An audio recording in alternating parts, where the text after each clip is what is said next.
Yun. Alam ko, busy tayong lahat. Kung may mga kanya-kanya tayong mga endeavors, kabila nun, survive natin itong araw na to na manig tayo ng salita ng Panginoon. It's August 24, 2024. 9th episode na natin to na nagagawa sa puri ng Panginoon. Pero bago tayo magsimula, manalangin muna tayo. Father God in heaven, we glorify you. We acknowledge apart from you, we cannot do anything, Lord. Whatever we are right now, Lord, we will not be ashamed to stand because you are the Lord who saves. You are the Lord of Lords, the Lord of all things. Lord, salamat sa gawain ito, Lord. Whatever happens, alam namin ikaw ang Diyos na gumagabay. Ikaw ang Diyos na nakakita ng mga puso namin. Humingi po kami na presensya mo, Panginoon, sa gawain namin ito. Ano man po yung mga sanayan, ano man mga ginagawa na. Salamat at we make an effort. Palain po yung mga kapatid sa tired niya, sa motivation, sa class, him, and his family. Patuloy mo padaluyin, papala, wisdom, and strength. And in this mga sampo, kay Kat, kay Tim, kay Kuya, siya, sa akin, O Lord, kay Lord Jesus. Yes. Sa mga kasamahan namin, hindi namin kasama ngayon, sila Vicky, and the rest of the people, O Lord God, we lift up to you, Lord, patuloy na gumabayad at protect sa amin. We acknowledge this gawain, Panginoon, na ikaw ang mapapunta. Maraming salamat sa provision mo sa bawat isa, and for the long weekend that to be, everyone will be safe. We thank you and glorify your name, Jesus' name. Amen. Thank you, Melanie. Kung may mga personal testimony tayo na gusto nating i-share or prayer request na nagiging burden natin so far for the past few days, pwede nyo i-chat any activities na meron tayo so far for the past few days na palagay natin na kumilos yung Panginoon. Feel free to share or at least yung prayer request natin kung meron, para mamaya sa dulo ipag-pray natin. Simulan ko na muna. 2 weeks na yata kami sunod-sunod sa na share ko na to. Purihin ng Panginoon na yung commitment namin to continue ng Children's Center dito sa lugar namin. Hirapan kami kasi outdoor yung activities. And minsan pag nag-conflict siya sa mga personal naming mga endeavors, yun, nahihirapan kami mag-asawa. And pinagpipray nga namin, ito yung isa sa mga prayer request din namin guys sa church. Sana may mga kapatid na, lalo sa youth, na magamit ng Panginoon para bumack up. Kasi may 2 children's center in church namin ngayon. And then, kailangan ng mga tagapagturo talaga kasi lalo nag-e-expand yung mga tinuturuan. Dati ang expectation lang namin makapagturo kami sa between 6 years old hanggang mga 10 years old. Ngayon, meron kaming mga bata na tinuturuan na 14, 15 years old. So, iba yung treatment kasi sa kanila. Kasi pag umadan sila sa regular namin program sa mga maliliit, maiilang sila kasi iba na yung level or approach na kailangan ng ganong edad. Kaya po rin ng Panginoon kasi ng mga nakaraang session, may 2 kaming attendees na 14 years old. So, hiniwalay natin yon para nagkaroon ng 2 session within that particular children's center. Hinati namin mag-asawa, pero ang prayer request nga namin, sana may mga youth na magpagamit sa Panginoon, and then ma-appreciate nila yung mga ganitong effort na, kasi dumaan naman tayong lahat sa ganong level, di ba, ng mga bata tayo, may mga teachers tayo na nagtiyaga sa atin na magturo, and I think it's our time para ibalik naman yun sa mga younger generation. Kasi pag taputol yung ganong cycle, may isang generation na mag-suffer na hindi sila makakarinig ng salita ng Panginoon. Pero kahit hindi naman kami or kung isa sa atin, di ba, meron gagamitin ng Panginoon. Siguro binibigay lang ngayon sa amin yung kabigatan na ipanalangin yun na sana sa within the circle, hindi namin alam kung sino yung kikilusin ng Panginoon para magamit, pero isa yon sa mga burden talaga namin.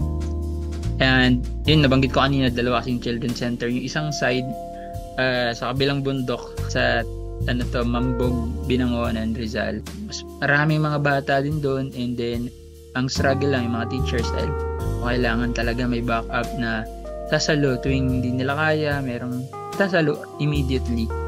Kaya panalangin natin yon kahit sa mga gawain ng Bridging the Gap, whoever na merong mga commitment on their churches, panalangin natin yung mga commitment na to na magkaroon lagi ng strength to follow up,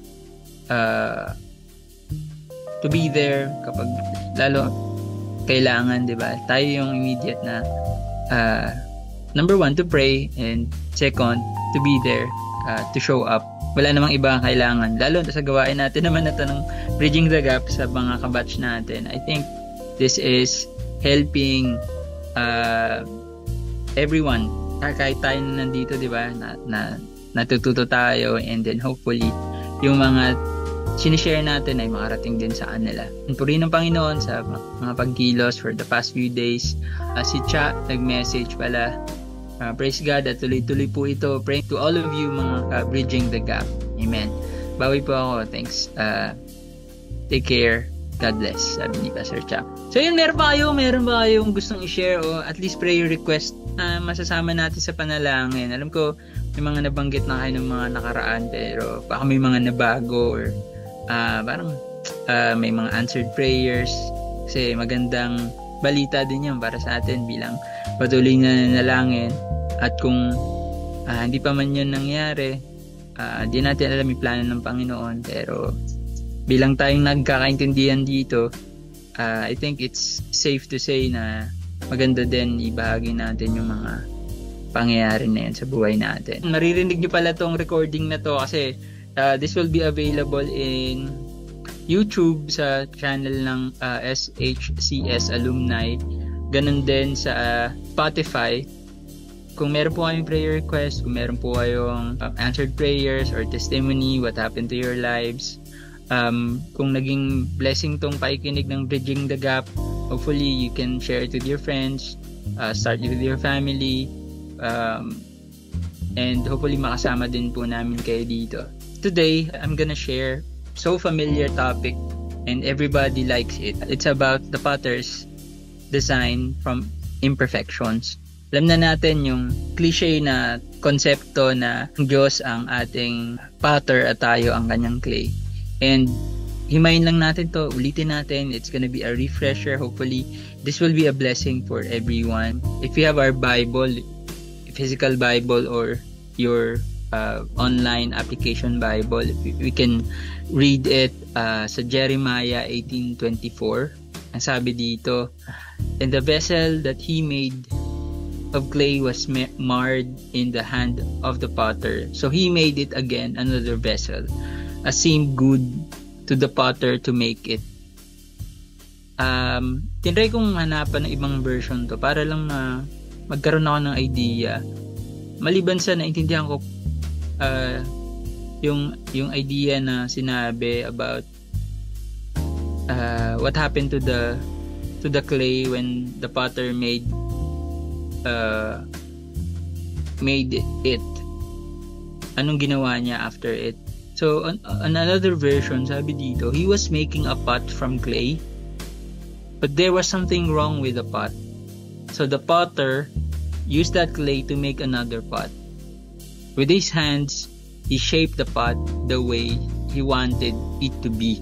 So may tatlong observation lang ako na gustong i-share sa hapon na to, no? Pero bago yun, let's just quickly pray for the divine guidance for us to understand the message. Panginoon, salamat Panginoon sa hapon na to for the another time, for another message for us to hear, prepare our hearts. Patawarin mo kami sa anumang mga pagkukulang namin, anuman ang mga bagay na distraction ng bawat isa sa maikinig ng program na to at sa mga live namin na kasama sa hapon na ito. Panginoon, gabayan niyo sila saan man sila naroroon, ingatan niyo po sila, at ang mga salita mo ang aming maging kalakasan, Panginoon. Salamat sa pagkakataon na i-refresh kami, Panginoon, sa mga bagay na natutunan na namin, pero patuloy, Panginoon, na kumikilos ang inyong kapangyarihan sa pamamagitan ng inyong banal na spirito. Basbasan mo ang gagamitin mo, Panginoon, dahil wala kami magagawa kung in our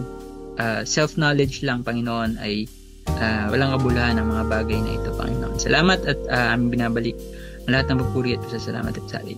Dakila at makapangyarihang pangalan sa pangalan ni Jesus. Amen. Let's move forward with 3 major observations sa binasa natin, no? Dun sa mababaw na version na sinabi ko kanina from Jeremiah 18:24. May tatlo tayong gusto nating pag-usapan. It says again, I'm gonna read it again, the simple version. He was making a pot from clay, but there was something wrong with the pot. May obserban siyang mali. So the potter used that clay to make another pot. With his hands, he shaped the pot the way he wanted it to be. And itong vision na to ay tinawag ng Panginoon o dinala si Jeremiah ng Panginoon dun sa potter's house para ipakita yung vision na to. And hopefully, this session would also bring another vision for everyone na makikinig sa message na to. Kung ano ba yung kahalagahan ng potter, ano ba yung participation ng clay bilang tayong mga clay, at gusto nating unawain na before we dive into pottery, dun sa process of molding, hindi natin na una, wala pang pot dito, tayong clay at yung maker or yung potter pa lang. And sisimulan natin dun sa number 1 observation that there is a unique design and purpose. As we all know, the God in His own divine knowledge, tayo yung minimold niya from that clay, finding the right design and the right purpose. Kasi in this particular design and purpose, God works tirelessly to mold us into the people He desires us to be. Gusto kong i-highlight yung sa huling mga phrase na yun, na God is making us or molding us into the people that He desires us to be, not what we desire, what we dream about our lives. Ako nung mga bata-bata pa ako, bago yata pag-graduate pa lang ng high school, yun. Halos sabay-sabay naman tayo graduate, diba?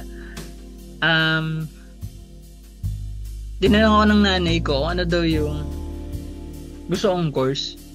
Pero di ko alam kasi hindi naman ako masyado nakikipaghalubilo sa ibang mga ahead sa akin. So di ko talaga alam kung ano yung magandang course para sa akin. At di ko rin alam kung mag-work ba siya sa akin base sa skills ko. At saka di ko alam kung anong isipin ko. Dapat ko bang i-consider kung ano yung uso? Dapat ko bang i-consider ano ba yung magandang kumitang course? Kasi pagkatapos syempre yung course mo, yun yung tatrabahuin mo di ba? Ideally.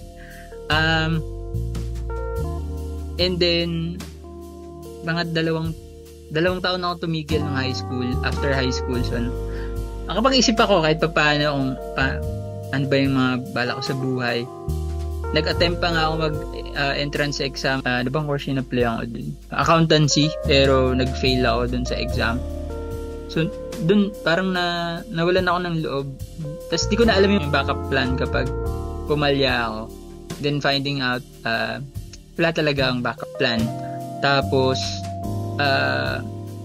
I'm sharing this as a testimony as well. Kasi, yung mga plano ko sa buhay, hindi nag-manifest.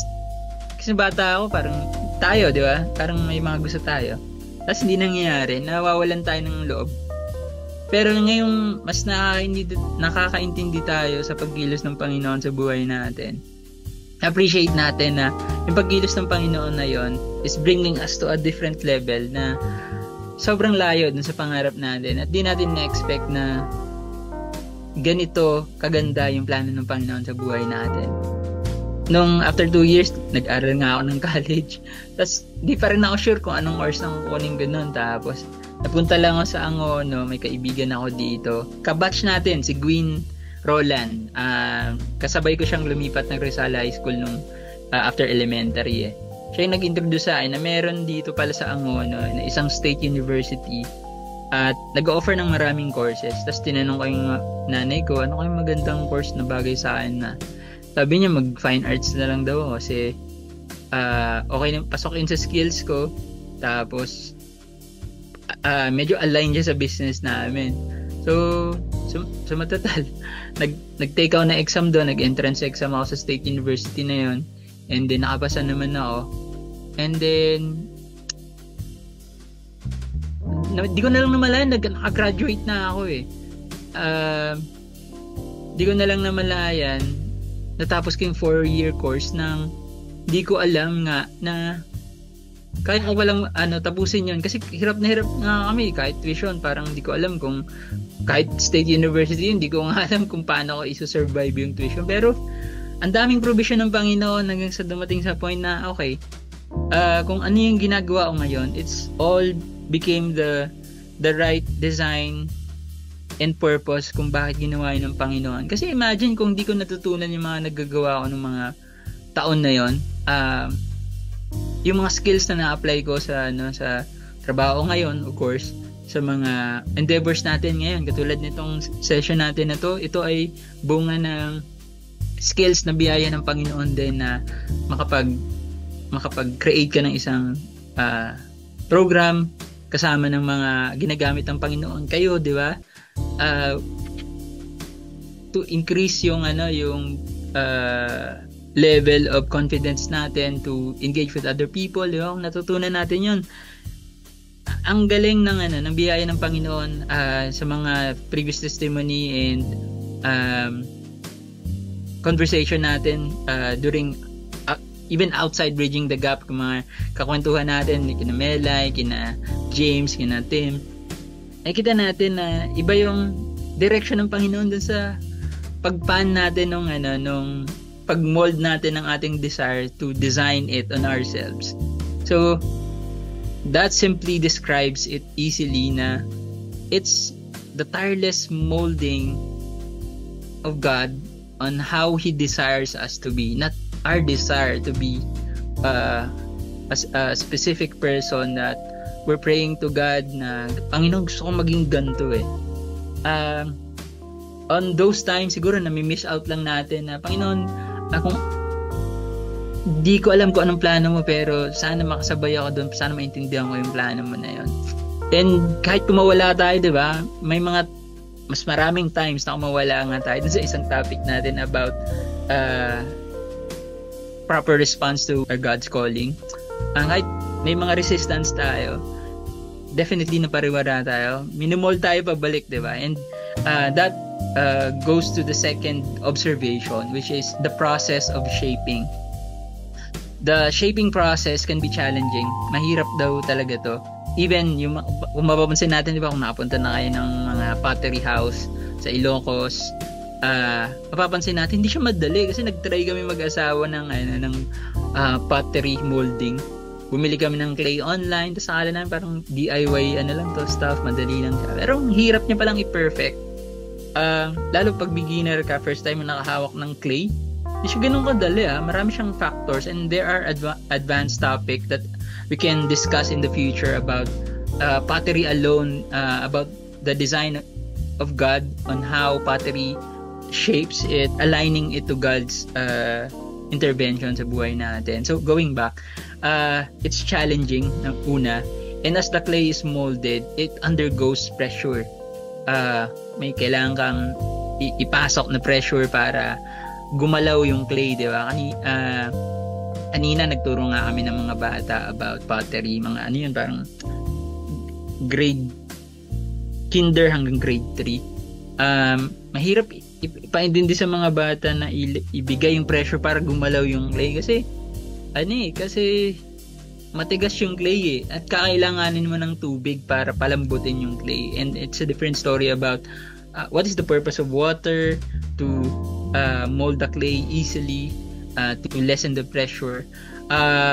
Second, pressure. Third, in the process of shaping, we need stretching. Kailangan nating banat-banatin yung clay, di ba? Para lumambot yung clay mismo before we start to molding it according to the way we wanted. So similar to how God is shaping us, sinisira niya muna yung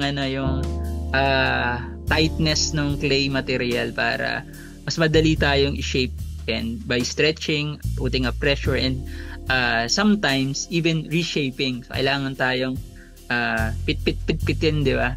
Kaya nga merong yung, anong tawag doon?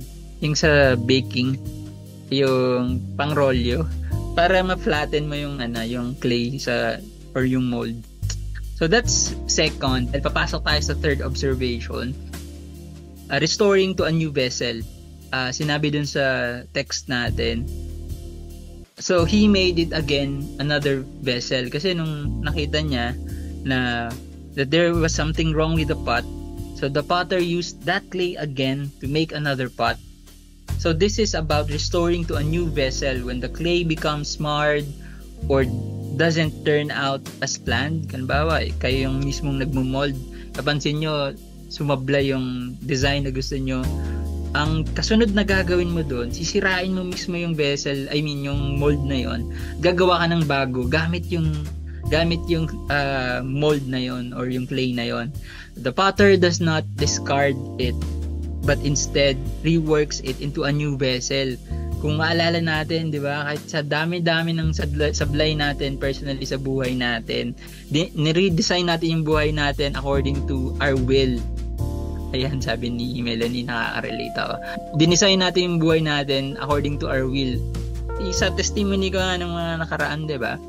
I tried to find the purpose by understanding a different path on different aspects ng buhay natin. We tried, kahit naman tayo, di ba? Tinatry na explore mag-business, tinatry natin maging active sa environment, tinatry natin maging culturally active, tinatry natin maging masipag sa trabaho para kumita tayo ng pera, and all boils down to preservation of ourselves because we love ourselves so much. Kalimutan na natin kung sino yung nag-design sa atin, and we engage so much on those things na nakalimutan na natin tanungin, ano ba yung gusto ng pattern ng buhay ko? Ano ba yung bakit niya ako ini-stretch, bakit niya nilalagay yung pressure sa akin para baguhin ako, i-reshape ako. Kasi kung tutuusin, di ba, ni-redesign tayo ng Panginoon by repurposing the same clay, by destroying it and not discarding it. Kumbaga, hindi naman tayo tinapon, di ba? Ni-reshape lang tayo. So tayo pa rin talaga yon. And it's another life and another story to tell in each every one of us, kasi iba't iba naman tayo ng story, di ba? Kat, Melanie, Oka, James, and the rest. So I'm gonna close this with another familiar verse from Isaiah 64:8. Sabi dito, "But now, O Lord, Thou art our Father. We are the clay." Tayo daw yung clay. Ang Panginoon, ang Diyos, ang Panginoon na siya ang ating potter. Sabi dito, "We are the clay, and Thou art our potter, and we all are the work of Thy hand." Let me repeat it again. Isaiah 64:8. "But now, O Lord, Thou art our Father. We are the clay, and Thou art our potter, and we all are the work of Thy hand." Or we are the artwork, became the artwork of God. So just as the clay doesn't question the potter, we are called to trust God's wisdom and timing. Kanina nga sa mga bata, gusto kong sabihin sa mga bata na kailangan kayo yung masunod kasi kayo yung gumagawa ng shape. Hindi naman magsasalita yung clay para sabihin, ako nang gusto kong gumawa ng sarili kong design bilang ako yung clay. Wala namang ganun, di ba? Hindi naman ganun ang design ng clay. Dinesign talaga siya para may mag-intervene, para mag-reshape sa kanya. So ganun din ang prinsipyo, ang konsepto ng Panginoon para ang wisdom ng Panginoon and proper timing para i-mold tayo according to the design and purpose of what we are and who we are right now. And I have simple 2 questions for us to answer. Personally, you don't have to answer it here, pero pwede nating tanungin sarili natin, may mga challenges ba tayo that we're facing and that we feel overwhelmed o parang nasusurprise tayo, parang hindi natin maisip bakit ba ito nangyayari sa buhay natin. And second question, are there areas where we've been resisting God's work? Para tayong goma na kapag iniikot-ikot bumabalik sa dating na posisyon, di ba? So remember the clay, just rely on God's purpose and direction on our design in our specific to our lives, and remember that the potter's hands are gentle yet firm, always working for your good and His glory. So yun, purihin ng Panginoon. Hopefully this is a blessing. Maybe it's timely for some of us, not today, pero sa mga succeeding days ba, magamit natin tong mensahe na to keep on reminding ourselves what is the design and purpose of us in this challenging condition where pressure, stretching, reshaping is happening. But at the end, hindi naman tayo parang itinapon na walang silbi na yung clay na tayo, na hindi tayo nag-function, kundi ginagamit pa rin tayo, nire-reshape lang tayo, at yun ay design ng Panginoon. So I don't know how this message is applying to our lives, pero hopefully this is another blessing for us to think and ponder. Ayun, salamat sa Panginoon. May pahabol si James, want to share lang. Happy lang for Kat, nakapag second step, first bridging the gap na siya para sa Christian walk niya ulit. Last Sunday naka-attend ng worship service at church. At least preparation to for tomorrow's Sunday service.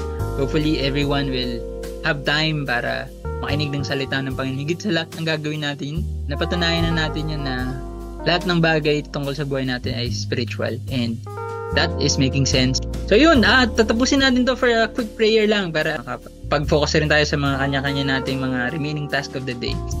Panginoon, purihin ka, Panginoon, sa hapon na to. Salamat sa biyaya, Panginoon, ng mensahe mo, Panginoon, sa bawat isa sa amin. Salamat, Panginoon, sa ginamit mo, Panginoon, na ibahagi ang mensaheng ito, na our timely understanding of what's happening in our lives. I-bless mo, Panginoon, ang aming mga kapatid, Panginoon, si Kat, Panginoon, in her journey to serve you, Lord, understanding her purpose as well. Ganun din si Oka, Panginoon, sa kanyang mga burdens, Panginoon, sa kanyang pamilya. Dalangin din po namin si Pastor James sa kanyang desire to focus on serving you, Lord, sa kanyang leadership, Panginoon, sa kanilang congregation. Help him. Ganun din sa kanyang pamilya, Panginoon. Ikaw ang mag-provide sa kanilang mga pangailangan, Panginoon, sa mga ginagamit mo, Panginoon, sa inyong gawain. Dalangin po namin si Pastor Tim in his work, sa kanyang pamilya, sa kanyang mga anak, at kanyang may bahay, sa kanilang gawain, Panginoon, sa inyong gawain, Panginoon, sa kanilang lugar. Ikaw ang siyang patuloy na manguna, Panginoon, every activities sa kanilang churches, Panginoon. Dalangin din po namin si Melanie sa kanyang endeavors, Panginoon, in her desire to work, and her desire to serve as well. Dalangin po namin ang pagkilos mo, Panginoon, sa kanyang relationship with her partner, ganun din sa kanyang mga anak, Panginoon, and her burden to her parenting with her 2 kids. Dalangin po namin si Pastor Cha sa kanyang paglilingkod sa inyong harapan, saan man siya naroon ngayon. Ikaw ang siyang magbasbas, Panginoon, sa kanyang mga kabigatan. Always provide what he need, Panginoon. Tulungan mo siya, Panginoon, to continuously work in your glory, Panginoon. Dalangin po namin sina Sandra, Panginoon, sa patuloy na burden on her struggles, Panginoon, sa kanyang trabaho, sa kanyang personal na buhay, Panginoon, sa kanilang paglilingkod sa inyong harapan. Dalangin po namin sina Vicky sa kanyang mga struggle on parenting her 3 kids, sa kanyang asawa, sa kanyang nararamdaman, Panginoon. Ikaw ang patuloy na maging kasangga para sa kanyang kagalingan, Panginoon. Ganun din sa kanyang asawa, Panginoon, to always keep them safe sa pagpasok, Panginoon, sa trabaho. At sa inyong gawain, Panginoon, sa Bridging the Gap, naman mga weakness namin, Panginoon, ikaw ang siyang patuloy na magbibigay ng kalakasan to give us always the knowledge to proceed with our callings, Panginoon. Ikaw ang siyang magbasbas sa platform na ito. Saan man namin ito i-upload, Panginoon, i-bless mo ang mga tenga na makakarinig nito, Panginoon. At magpatuloy sa bawat linggo na kung sino man ang gagamitin mo, Panginoon, ikaw ang siyang magbigay ng wisdom, Panginoon, to share your words.